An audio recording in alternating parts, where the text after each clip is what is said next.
When my husband PJ is away, I sleep on his side of the bed, nearer the door, as if to stay at the ready through the night. One weeknight at about 2 a.m, my cell phone rang on PJ's nightstand. I didn't know the number, but it appeared to be local. For most people, a call in the middle of the night is reason for anxiety. For a worrier like me, those calls are a different kind of jolt. An excuse to race through every worst-case scenario I can muster. I hesitated. Did I want this surely bad news? Still, I reached for the nightstand and picked up the phone. I worried about all my sons, Pat and Alex included. But Harry, the middle child, was different. Nothing was going well. His hygiene, the state of his room. Most of all, I fretted over the way he'd been changing ever since high school. 6 years earlier, Harry had literally bounced, into St. Joseph's Preparatory High School in Philadelphia. He was short for his age and young for his grade, yet larger than himself in enthusiasm. At 103 pounds, he went out for the football team as a freshman and made it. Everyone makes it in the first year. But once he got there, Harry became the life and the heart of the team. Then things began to change. Friends changed, and so did his habits. After 4 years, the boy who had bounded through the doors of high school nearly had to be dragged across the graduation line. Harry was pale and sickly, his affect flat and tired, his teeth looking lousy. I challenged him. Why so tired all the time? Why couldn't he get anything done? We sought counselors and expensive testing, desperate to find out what had happened to our joy-filled kid. And Harry and I fought constantly. I would warn him irrationally about what would happen next if he didn't clean up his act. Tattoos became a thing.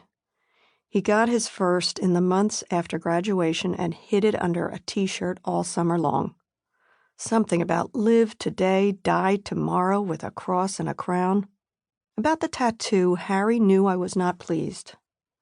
Yet there was one tattoo, Harry's second, that I could not object to.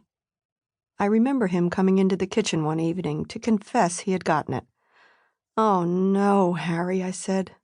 To me, it was just further proof, permanently in ink, of Harry's lost wanderings. But when he removed his shirt, I saw he had gotten 3 initials inscribed on his upper back in an ancient Bible-like font. W.R.D. Walter Richard Dean. Wally was my uncle and the boy's great-uncle. A Roman Catholic priest for 50 years. He was my dearest friend and lived with PJ, the boys, and me in his final years. So this was one tattoo, the only one, that I did not argue with him about. Layered over the fatigue and sickness and ink were the stories. One wild story after another, told with a skill that would have made Harry's Irish grandfather proud. The police pulling him over, excuses for this delay here, this loss there, coming home after a semester at the College of Charleston because the place was too cliquey. And the story, years later, of his daughter's lost baby shower money. $800 evaporated with no explanation. Harry searched his truck and couldn't find the cash. I insisted he look one more time.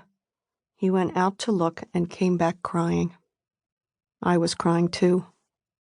When I did Harry's wash, inevitably a lighter or a condom or something equally troubling would bubble up out of his pockets or call my attention as it banged around the dryer. It all comes out in the wash.